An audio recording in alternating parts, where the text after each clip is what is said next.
Hello and welcome to episode 208 of the Daily Sales Message, where every single day I share a piece of simple and actionable advice that's designed to help you feel more confident and sell more stuff too.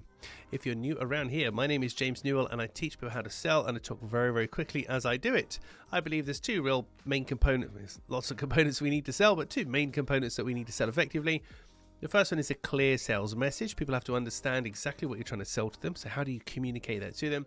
And second is selling confidence. That's the behavioral side of things, how to be relaxed and comfortable and confident in a selling situation.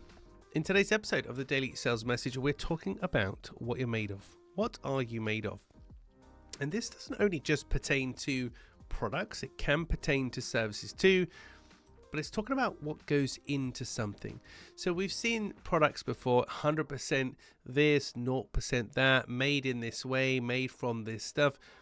Sometimes they'll talk about what the constituent parts of something is, particularly if they're worthy of note. You know, it's 100% sustainable cotton and blah, blah, blah. So talk about what they're made of.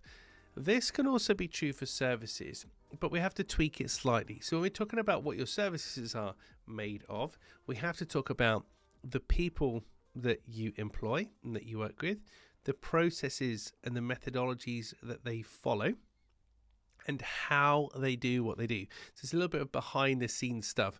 But if we talk about what goes in to the service that you provide, processes, how it's done, people, qualifications if appropriate, anything else that's going to lift the lid, lift the curtain for me, shine a light on, so that's how it's done.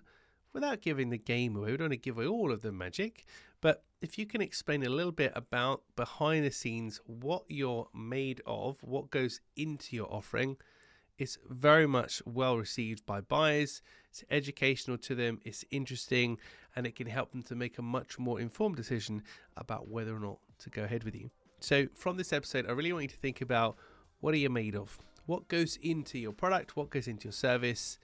And are you / how could you talk about that and educate people as to what you're truly made of? Right, that's it for this episode of the Daily Sales Message. Tomorrow in episode 209, I'm going to talk about intuition. Intuition, when things happen. Because there's something that happened to me, there's a story that I have, and I acted on my intuition in a selling situation. It served me very well, and since then I've had a phrase which I use as a mantra myself to make sure I don't make the same mistake again. Tune in tomorrow for that. In the meantime, if you haven't already, please click the like or subscribe button around wherever you're listening to this, whether you're on Spotify, Apple Podcasts, YouTube, wherever you are. If you could interact in some way with a comment or a like or a share, be greatly appreciated, as it helps us meet more people like you and share our free advice, tips and content to help them feel more confident and sell more stuff. That's it for this episode. Thank you for listening or watching all the way to the end. I do appreciate it. I'll catch you tomorrow for another edition of the Daily Sales Message.